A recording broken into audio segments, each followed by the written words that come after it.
Good afternoon, everybody in Cardiac Land. Chris here with your feedback this week. And what a lot I've got. Well, it's a big group, isn't it? You know what I mean? Normally I'm nagging at students. Why aren't you talking to me? You know, but this is a big group, so I'm getting loads of stuff. Couldn't be more happy.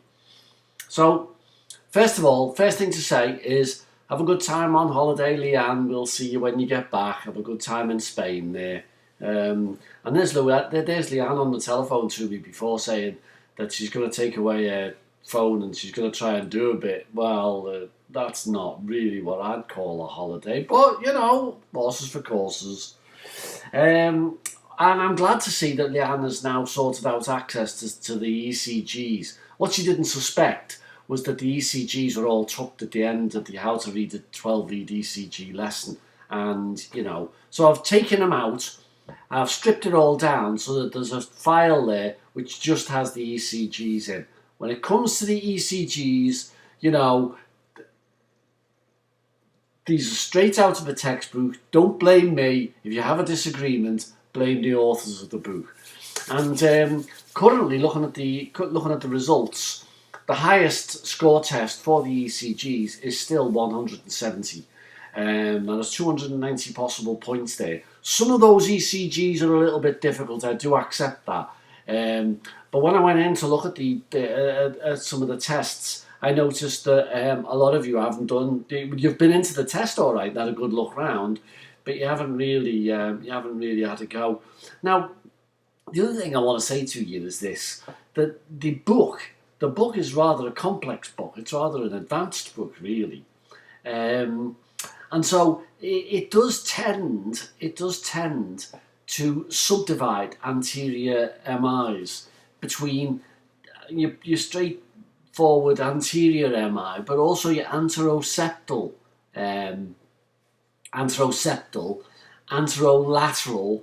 You know, now for those I would accept anterior really, but what the book says is anteroseptal, anterior, or anterolateral.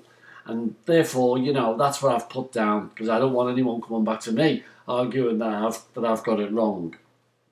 So, if you've done it, great, do it again until you get your figures up. If you haven't done it, it'll be there for you right throughout the course, but there's more work on the way. Keep trying, that's what I'm always saying, that's what I'm going to say. I spent last Friday finding more literature to put up for you, and I've tried to link a short test for each week's stuff, multi-choice question tests, just to make sure everybody in the group is awake. And we've got some coming up this week for you. I was very impressed by the A&P stuff. I put some of it up in the discussion area. I think was it in the discussion or the contents, one of them, for you to take a look at. But I was very impressed, and the thing that occurred to me when I was reading all this stuff is, you know, did you know about the left atrial appendage? You're very knowledgeable about the subject. I mean, was this from your own background knowledge, or was this just from reading?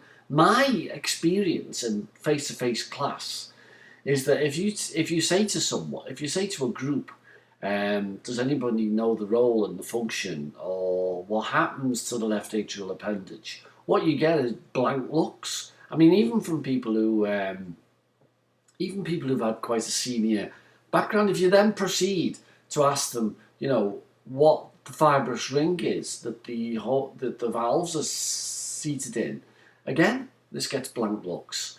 You know, but these are really kind of important structures inside people's hearts. I mean, particularly for patients with atrial fibrillation. You know, the atrial appendages is where clots lie.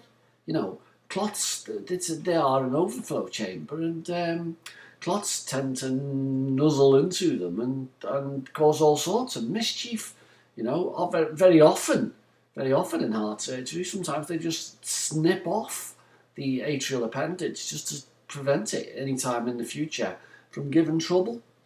So yeah, I asked you about the atrial appendage, the annulus, the fibrous insulating pad that the valves sit in. I asked you about preload and afterload, and they were very well done, by the way. They were very succinctly put to all of you, who did it. Not everybody did it, of course. And I like the replies that I got about brain natriuretic peptide. Who'd have thought that the heart, as well as all of its other functions, would have been glandular in function too? Who'd have guessed? You know, I never suspected. Well, nobody suspected. Not until very recently.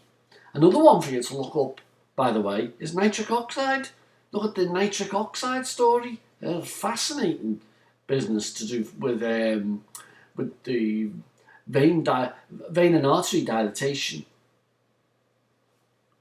I've put whatever introductions I've had up into the introductions folder. I noticed that nobody sent me a photo. You girls are all the same.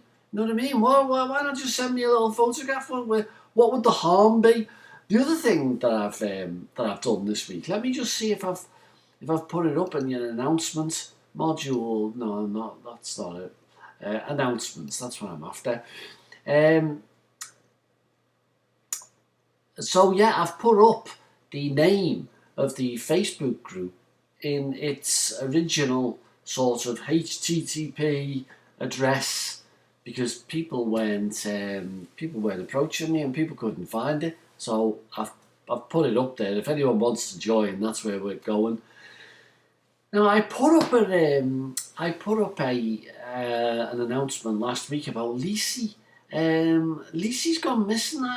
She won't log on, and I can't email her, and it's almost impossible for me to get in touch with her. So I don't know, up to a certain point, if you don't log on, you're not on the course really. So, but anyway, I'm hoping that she's just on holiday. If anybody sees her, let me know. Oh yeah, Rajani. Yeah, good to hear that your background is in heart surgery, by the way. That's where I cut my teeth, in heart surgery. Yes, we've got Joanne there on the discussion board, and we've got the very wonderful Claire up in Cumbria there. Claire lives in Dumbartonshire or Dumfriesshire or some one of the Scottish border areas, and she works in Cumbria. And great to see that you've managed to get through all of our registration difficulties, Claire. And there she is, active on the discussion board. Well done. Good to hear that you're all starting to think about your assignments. Really get cracking on that. Get cracking. Really get cracking on your assignment. And I'm going to say something now to every one of you. But those of you who are in Saudi Arabia, I want you to listen to this with particular attention. The software that we use when we get your essays in is very sensitive in picking up anything that you've copied. If you put so much as one sentence in Turnitin, which is how we will accept your essay at the end, not by email, up through the module assessment button. The software that we use is incredibly sensitive. If you've copied the words of any person, it will let me know. It will let me know by highlighting it, and then if I put my cursor over the highlighted bit, it will take me to the original article and will show me the context from which this piece has been copied. Can't emphasize this enough, do not copy anything. Put everything in your own words, because the software will catch you.